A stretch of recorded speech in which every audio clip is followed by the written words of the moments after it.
The moment the door clicked shut behind Vanessa and Ethan, the apartment felt impossibly silent. I stood in the living room of my sister's house, holding Emily's small hand, listening to the taxi's engine fade down the street, and tried to steady my own racing heart. 5 days. That's all it was supposed to be, 5 days of them in some tropical paradise, sipping cocktails on a balcony, while I, Olivia Bennet, would play babysitter to my 8-year-old niece, Emily. I had imagined us laughing, baking cookies, reading picture books, curling up with hot chocolate and her favorite bedtime stories. But Emily didn't reach for her tablet. She didn't type out a word for her speech app. She just stood there, staring at me with an intensity that made the air around her feel thick. And then, with a voice I had never, ever heard from her in 8 years, she whispered, "Aunt Olivia, don't drink the tea Mom made. She wants to hurt you." My blood froze. I had to sit down. Everything I thought I knew about my family, my sister, my niece, my mother's intentions, collapsed in that instant. Emily had been born mute, or so Vanessa had claimed for the last 5 years. A rare neurological condition, she said, nothing could be done. Doctors agreed, friends sympathized, and I never questioned it, because why would I? My sister was her mother, the one everyone trusted to know what was best for her child. But the clear, urgent tone in Emily's voice shattered that belief in a single moment. I need to backtrack, though, because you have to understand how I got here. My name is Olivia Bennet. I'm 32, an accountant in Columbus, Ohio. My life is orderly, predictable, filled with numbers, spreadsheets, and quiet weekends. That Saturday morning had started like any other, coffee in my apartment, the soft hum of the city outside, and a fleeting sense of peace. And then my phone rang. Vanessa's voice was syrupy, polished, almost annoyingly sweet, and immediately set my instincts on alert. "Olivia, I need the biggest favor," she said.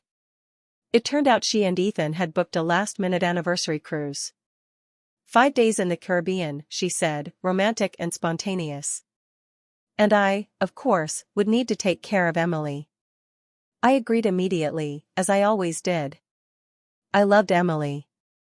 Even with her silence, the way she would press her small hand into mine, lean against my shoulder during story time, I felt her trust and affection in ways words could never express. She was perceptive, intelligent, quietly observant. And apparently, she had been watching far more than I ever realized. By the time I arrived at Vanessa's house around noon, everything looked pristine, perfect, and unnervingly staged. Vanessa greeted me with an unusually warm hug, her designer luggage lined up by the door.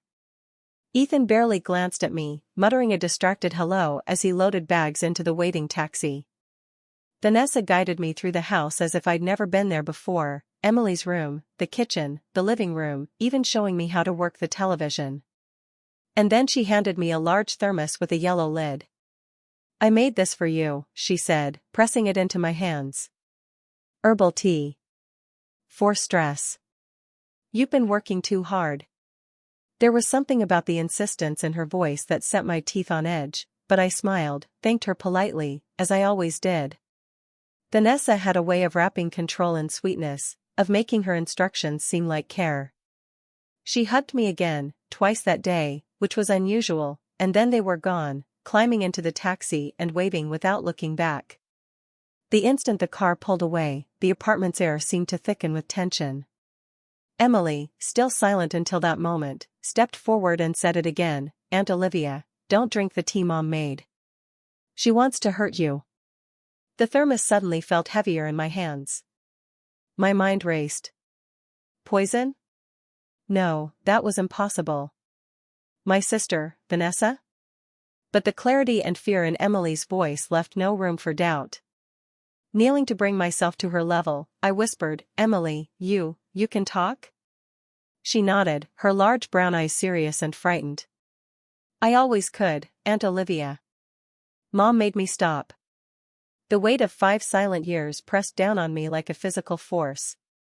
Emily had been mute, not because of a condition, but because she had been terrified, trained by her own mother to silence herself to protect me. Every detail she began to share unraveled the carefully constructed lies Vanessa had told the world. Doctors, friends, neighbors, everyone had been deceived. Emily had overheard conversations, schemes, and threats.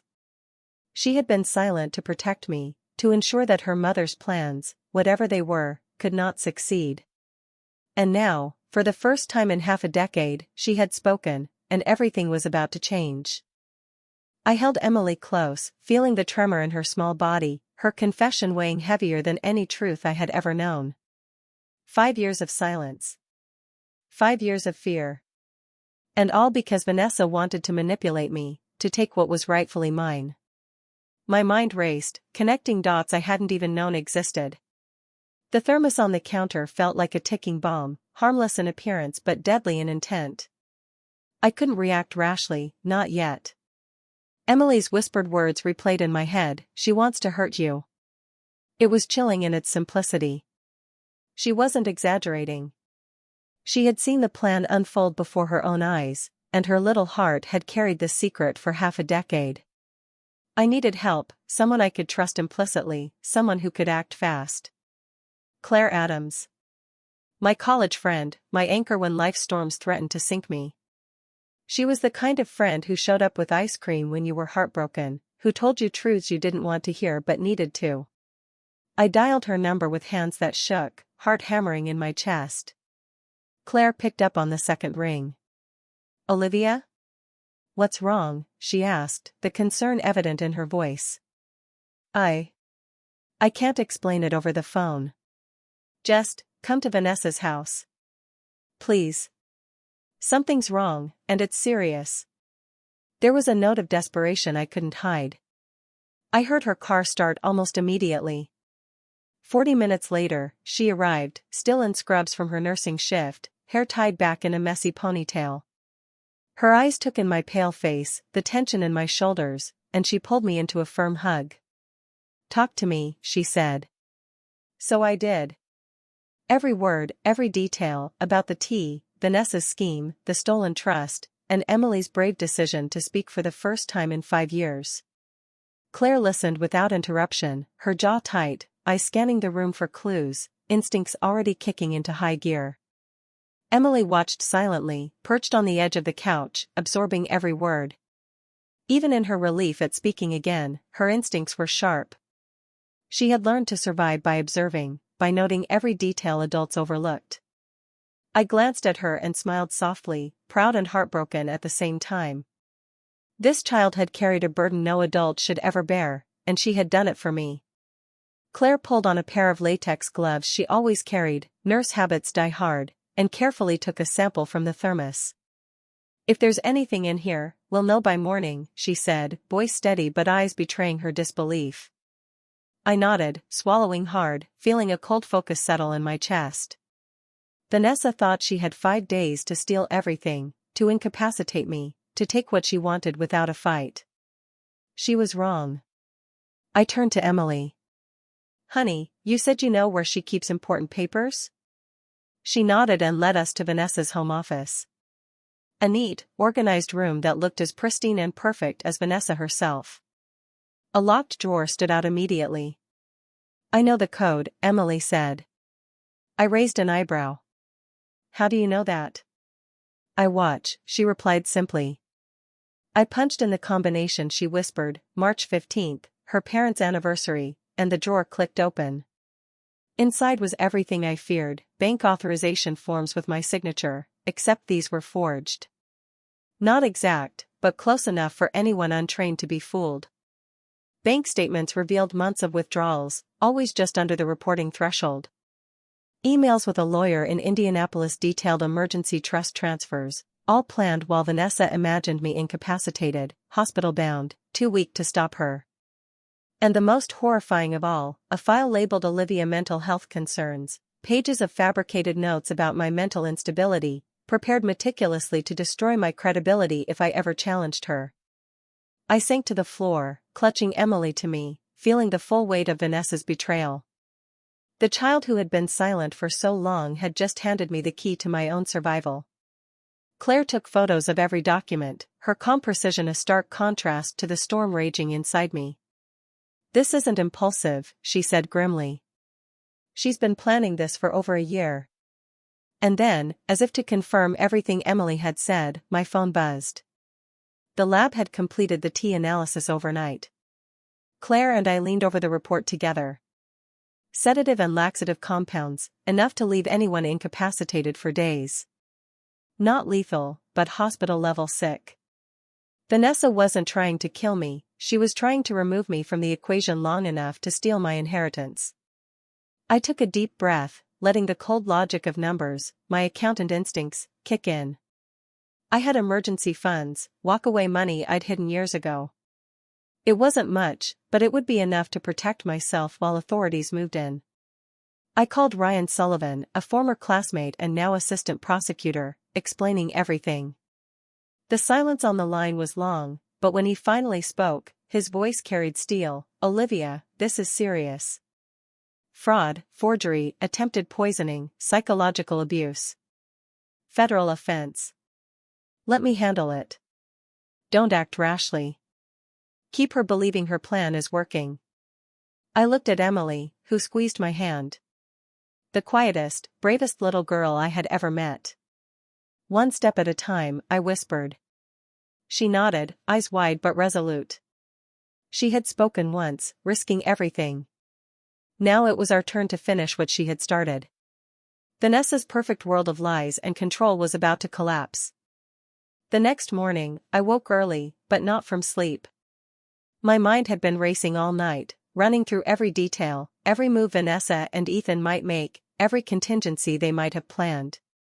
Emily was already up, sitting at the little breakfast table in the corner of Vanessa's perfectly decorated kitchen, quietly nibbling on a piece of toast. Her eyes met mine, filled with a mixture of anxiety and determination. "Are we ready, Aunt Olivia?" she asked, voice soft but firm. I nodded, swallowing hard. "We're ready, Emily. But we have to be careful. Vanessa thinks she's in control. That's her biggest mistake." Claire had stayed the night, sleeping on the pullout in the guest room. She was a whirlwind of calm efficiency this morning, organizing files, reviewing photographs of the forged documents, and drafting a plan to present the evidence to the authorities without tipping Vanessa off. "We need airtight documentation," she said, her voice precise. "Everything has to be perfect. One mistake, and she could claim I coerced Emily or fabricated evidence." I agreed. Her experience as a nurse translated perfectly to this situation, methodical, observant, and emotionally unshakable. Emily climbed onto my lap, resting her head against my shoulder. She still couldn't completely comprehend the danger she had avoided by speaking, by trusting me. "I'm scared," she admitted quietly. "I thought I would have to stay quiet forever." I hugged her tighter. "You were brave, Emily. Braver than anyone I know. And now, we're going to fix this, together." We spent the morning gathering everything that could serve as evidence, photos of the documents, copies of bank statements, printed emails, and, most importantly, a list of the withdrawals with precise dates and amounts. I couldn't help but notice the meticulous care Vanessa had taken to remain undetected. Each withdrawal was just under $15,000, perfectly timed to avoid automatic reporting. It was chilling. She had researched everything down to the smallest detail, assuming no one would ever piece it together. By mid-afternoon, Claire had called Ryan Sullivan. He was already moving, contacting the FBI and local authorities to set up a sting. "Olivia," he said, "Vanessa thinks she has 5 days. We only need one window, day 4. That's when she plans to finalize the trust transfer. We'll be ready. Don't let her know we're on to her. Keep pretending." I nodded, my heart hammering. Pretend I was weak. Pretend I was ill. Pretend Vanessa could succeed. It was the performance of my life, and I had no room for error. Emily, despite her young age, understood what we were doing. She had watched and listened for years, noting every conversation, every misstep, every clue. She leaned against me, whispering, "Aunt Olivia, I'll help too. I can watch and tell you what I see." Her voice carried authority, as though she were already a seasoned detective. I smiled at her, pride and sorrow mixing in equal measure. This child had been robbed of her childhood by her own mother's cruelty, and now she was helping me reclaim our lives. We rehearsed the scenario for when Vanessa would inevitably check on me. I would text her from my phone, pretending to be weak, unable to even stand, vomiting imaginary symptoms from the supposed tea. Emily would act oblivious but watch closely, ready to report any suspicious activity. Claire would stay nearby, ready to document everything and relay it to Ryan. Every movement, every message, every glance had to be perfectly choreographed. That evening, as the sky turned orange with the setting sun, I looked at Emily reading a book she had chosen for me, a story about a brave girl who uncovered secrets and fought for justice. She read aloud in her clear, steady voice, the same voice that had saved my life, and I felt a lump form in my throat. 5 years of silence, and now this little girl was speaking freely, guiding me, protecting me, and showing strength beyond her age. She was the heart of our operation, the unseen force that had already outsmarted Vanessa once. I glanced at the thermos on the counter, innocuous in appearance but deadly in intent, and thought about Vanessa, convinced she had the upper hand.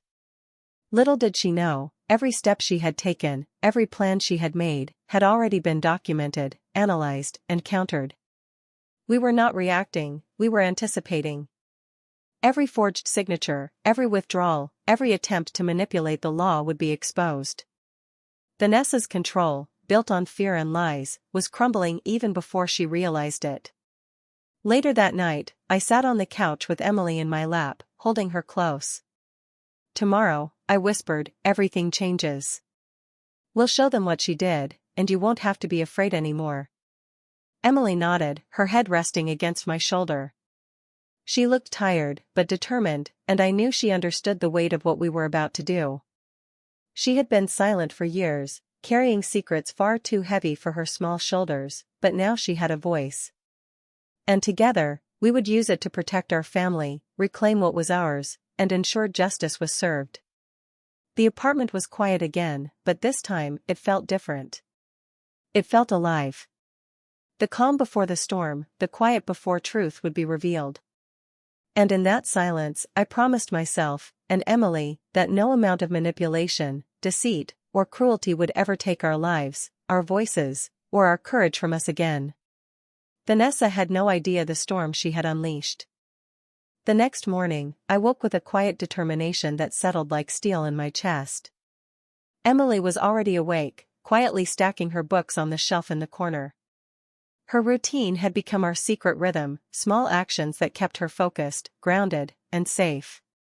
I could see the resolve in her eyes, the same resolve that had forced her to break 5 years of silence to warn me. Today was the day we began turning that courage into action. Claire was already on her laptop, reviewing the schedule Ryan had sent over and cross-referencing Vanessa's known movements.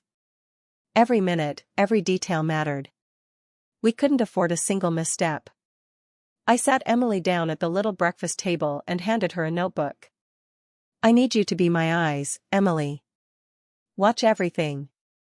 Notice anything unusual. Write it down or tell me immediately. Do you think you can do that?" She nodded solemnly, her little hands clutching the notebook like it was a weapon against injustice. I felt a swell of pride and a pang of sorrow simultaneously. No child should have this responsibility, but she had borne far heavier burdens silently for half a decade. Now she could fight back, and this time, we would do it together. The morning passed slowly. Every sound outside the apartment felt amplified, every car passing on the street a potential signal that Vanessa might arrive early. Claire double-checked the documents, ensuring every photograph, every scanned email, every forensic note from the lab was clearly labeled, organized, and ready to present. The tea, still sealed in its container, sat on the counter like a silent witness to Vanessa's intent, a symbol of what we were up against. My stomach churned with anxiety, but my mind remained sharp. The accountant in me was analyzing every possibility, running calculations and probabilities. By mid-afternoon, Vanessa's movements were predictable. Emily had noticed her mother leaving the house, phone in hand, and heading toward a coffee shop that matched the location of the geotagged Instagram posts we had tracked earlier. Claire and I watched closely, noting her distracted, confident expression as she imagined her plan was still intact. She had no idea that every step she took, every transaction she had forged, every word she had planned to say was already anticipated, documented, and ready to be challenged. We spent the afternoon rehearsing my illness. I practiced texts, weak, shaky, desperate. "Claire," I whispered at one point, "what if she suspects something?" She shook her head firmly. "She won't. She thinks you're fragile. That's her advantage. We're just going to ride that illusion straight into the trap." Emily listened intently, nodding, absorbing every nuance, as if she were memorizing the map to our escape. Evening fell, and the apartment grew quieter. I looked at Emily, brushing a stray hair from her forehead, and whispered, "Tomorrow is the day, sweetheart. We'll show everyone the truth. You won't have to be afraid anymore." She nodded, clutching my hand, the weight of her little fingers grounding me in the moment. She had become my anchor as much as I had become hers. Together, we formed a quiet, unbreakable front. The night was tense but purposeful. Claire and I organized all the evidence into clearly labeled binders, one for the forged signatures, one for the bank withdrawals, one for the emails with the Indianapolis lawyer, one for the lab results on the tea. Every page meticulously documented, every photograph labeled with dates and times. Emily curled up with a book nearby, occasionally reading passages aloud to herself, her voice steady, practiced, but now infused with a sense of ownership over the words she had been denied for so long. Just before midnight, I checked my phone again, reading the latest texts from Ryan. "Everything is in place. Vanessa will arrive day 4. The authorities are ready. Do not deviate from the plan. Trust Emily's observations. She's our secret weapon." I smiled at the thought, feeling a cold satisfaction. 5 years of silence, fear, and manipulation had prepared Emily for this moment, and now, she would be the one to expose the truth. I glanced at the thermos on the counter again. The harmless yellow lid, the carefully brewed tea meant to incapacitate me, it had become a symbol of everything Vanessa had tried to do. She had counted on my weakness, my trust in family, my reluctance to see malice in the people closest to me. But she had underestimated Emily's bravery and my resolve. She had built a house of cards, and tomorrow, every piece would collapse. As I turned off the lights, Emily in bed, Claire on the pull-out couch, I felt the tension settle into a steady, lethal calm. We were ready. All we needed now was Vanessa to make her move, and we would be waiting. The storm that she had tried to unleash on our lives would finally meet its match. Tomorrow, justice would begin, and Emily's voice, the voice she had sacrificed for so long, would be the one to deliver it. Morning came slowly, the light filtering through the blinds casting long stripes across the living room. Emily was awake first, already dressed and sitting cross-legged on the floor, reviewing her little notebook filled with observations, reminders, and notes she had taken over the past 2 days.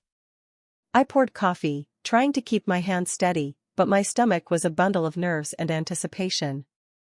Today was the day Vanessa would try to execute her plan, and we would have to play every moment perfectly. Emily looked up at me and smiled. "I'm ready, Aunt Olivia." "Are you?" I nodded, swallowing hard. "I'm ready too. We've got this." Her eyes sparkled with determination, and I knew she meant it. She had waited years for this moment, years of silence, and now she had a voice and a purpose. Claire arrived a few minutes later, laptop in hand, already reviewing the final checklist. "Olivia, all agencies are synced.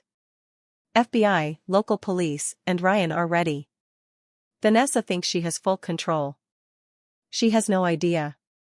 Remember, you have to look fragile, weak, desperate." I exhaled slowly.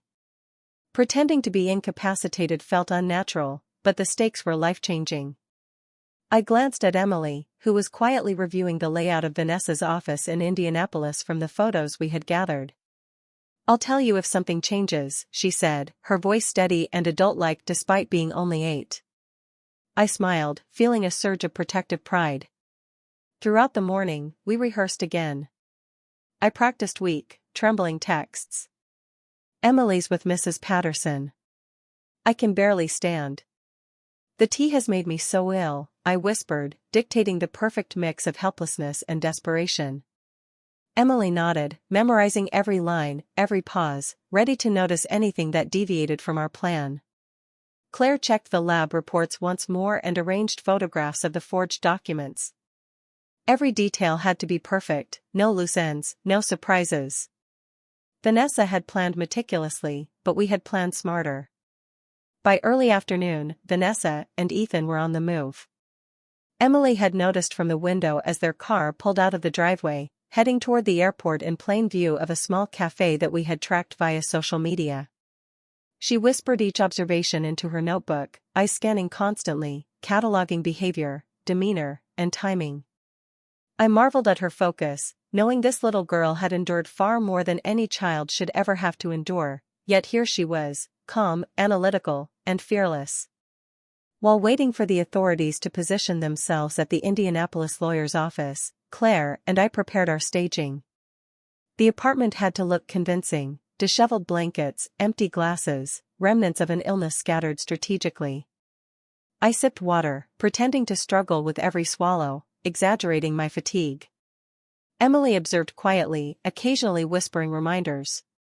Her presence was comforting, her quiet confidence anchoring me as we waited for the storm to arrive.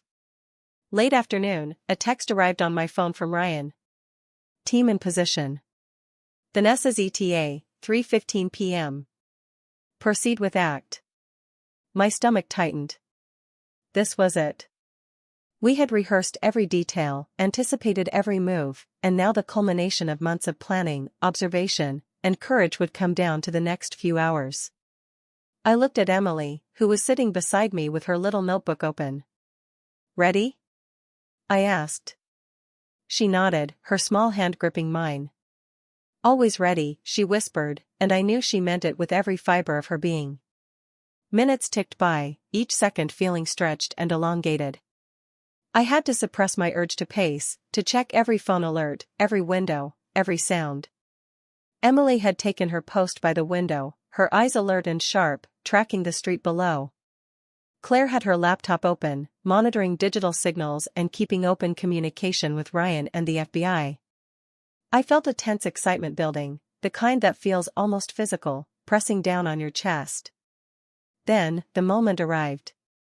A shadow appeared outside the front window, Vanessa, elegant, confident, a folder in hand, and Ethan trailing behind, nervous but compliant. Emily whispered quietly, "They're here. They don't know we're ready." I nodded subtly, maintaining my act of weakness, slouching slightly, feigning dizziness. Vanessa knocked, smiled sweetly, and entered, expecting compliance, expecting my helplessness to guarantee her plan. She didn't know that every move she made, every forged signature she had relied upon, every ounce of confidence she carried, was about to crumble under the weight of truth. As she set her folder on the counter, I watched Emily's eyes, alert, unblinking, the silent signal of observation. Claire stood nearby, ready to document. My heart pounded, adrenaline sharpening every sense. Vanessa believed she was in control. She believed she could manipulate her daughter and me into oblivion. Little did she know that courage, truth, and meticulous planning were waiting to strike with precision. The final act of this long, dangerous play was about to begin, and Emily's voice, the voice stolen from her for 5 years, would be the instrument of justice. Vanessa's eyes scanned the apartment, landing on me slumped in the chair, pale and trembling. Her lips curled into that honeyed, fake smile she always wore when she thought she was in control. Ethan hovered nervously behind her, shuffling his feet like a guilty child, glancing at her for reassurance that everything was fine. I maintained my act, pretending to struggle to lift my hand to wave, letting my voice tremble faintly when I whispered, I think I need help. I don't know if I can get up." Vanessa's eyes flickered with satisfaction, that subtle, chilling pleasure that only someone who believes they are about to win can feel. Emily crouched by the window, notebook in hand, silently signaling every move she observed. Her small fingers traced the entries she had prepared in anticipation.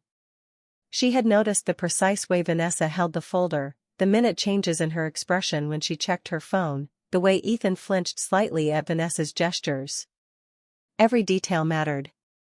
She had been preparing for this moment for years, and I knew that her courage, sharpened into precision by silence and observation, would be the key to exposing the truth. Claire, ever composed, had already taken her position with her laptop open, ready to communicate with Ryan and the authorities. Olivia, 5 minutes until intercept. Remember, play sick, let them think they have the upper hand, she whispered, her voice calm and sharp, a lifeline cutting through the tension. I nodded slightly, swallowing the lump in my throat. My body felt like it was burning with both fear and anticipation. Every nerve was electric. I sipped from the empty teacup that Vanessa had left, pretending to struggle with the weight of illness. Vanessa opened the folder, spreading the forged documents across the counter with a flourish. She looked at me and said, "I've done everything according to your mother's trust. Once these forms are signed, everything will be transferred seamlessly. I just need you to rest so no mistakes happen." Her words dripped with calculated charm, but I saw the tension under her polished exterior. Ethan fidgeted, unsure if he should intervene or stay silent. Emily's eyes darted between them, cataloging each movement, storing every word for the authorities. Her gaze was unwavering, the bravery of someone who had lived in silence for 5 years now exploding into decisive action. I coughed slightly, pretending to struggle to keep my head upright. I can't. I don't, I murmured, allowing the act to appear convincing. Vanessa's smile widened, a predator convinced of her prey's helplessness.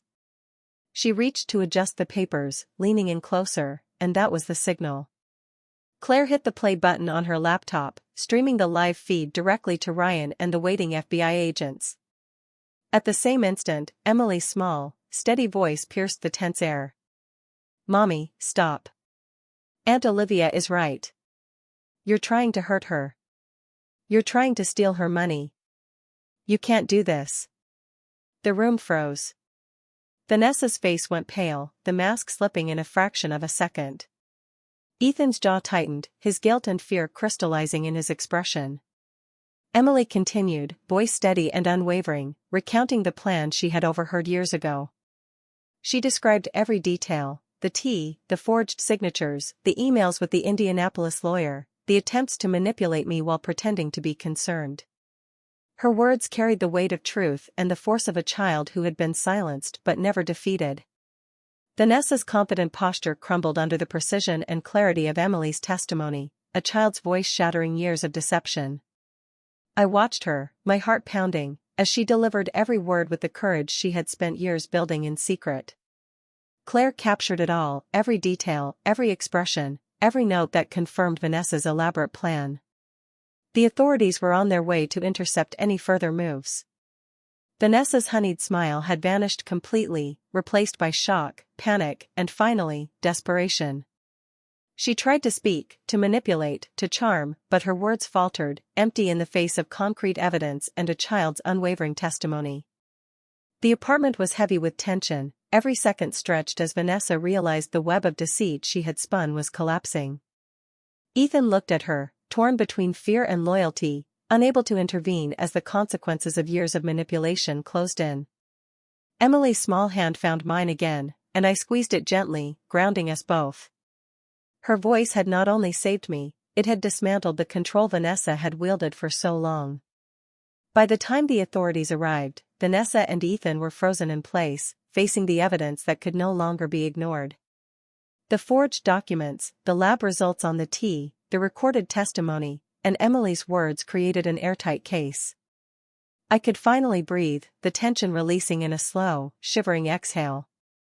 Emily leaned against me, exhausted but triumphant. The fight wasn't over, but the first battle, the one that mattered most, had been won. Vanessa's reign of manipulation and deceit was over. The sound of sirens was faint but unmistakable, a steady rhythm growing louder as the authorities approached Vanessa's office in Indianapolis.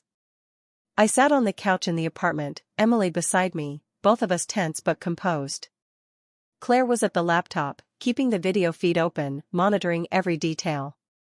We could see Vanessa's face on the screen, frozen in shock, her honeyed smile completely gone, replaced with raw panic.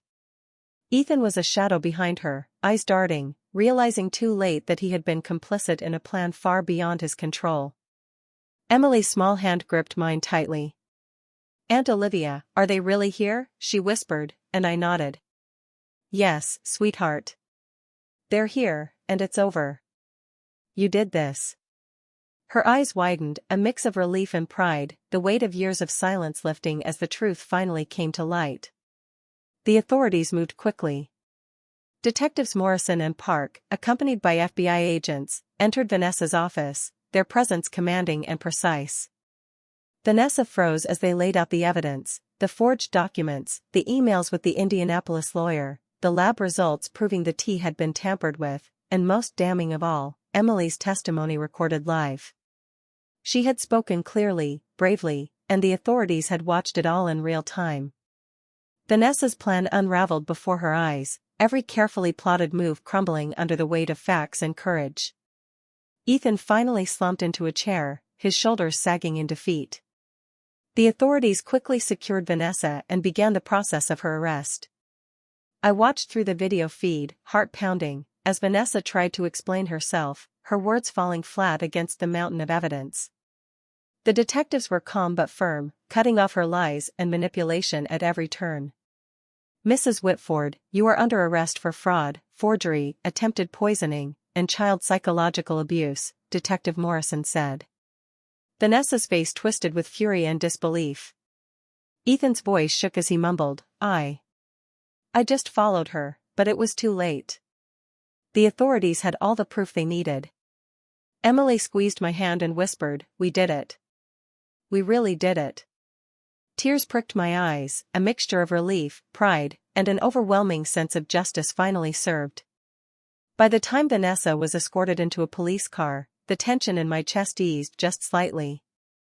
Emily and I remained glued to the screen until the car disappeared from view.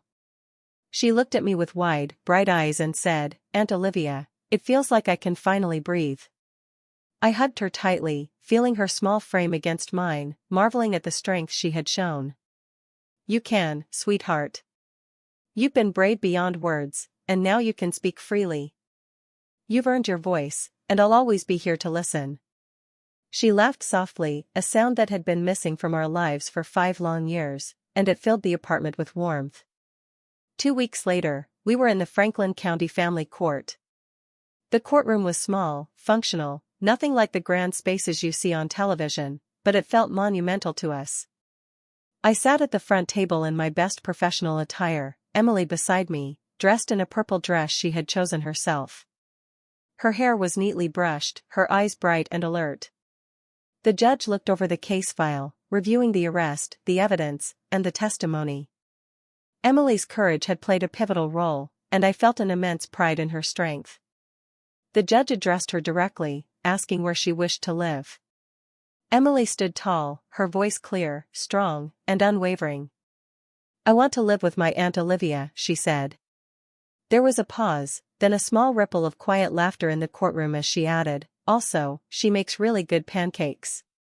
The tension in the room broke, and the judge smiled, signing the papers granting me emergency custody. Walking out of the courthouse, Emily chattered without pause, telling me about the courtroom, the people she had seen, and the plans she had for her new life. Her voice, once silenced by fear, now flowed freely, vibrant and unrestrained. That evening, we sat in my apartment, sharing dinner and laughter. The spare room had been transformed into Emily's bedroom, purple walls, bookshelves filled with stories, and a cozy reading corner by the window. Her joy was infectious, and I felt a deep sense of gratitude that we had survived the betrayal and emerged stronger. The months that followed were full of recovery, growth, and healing.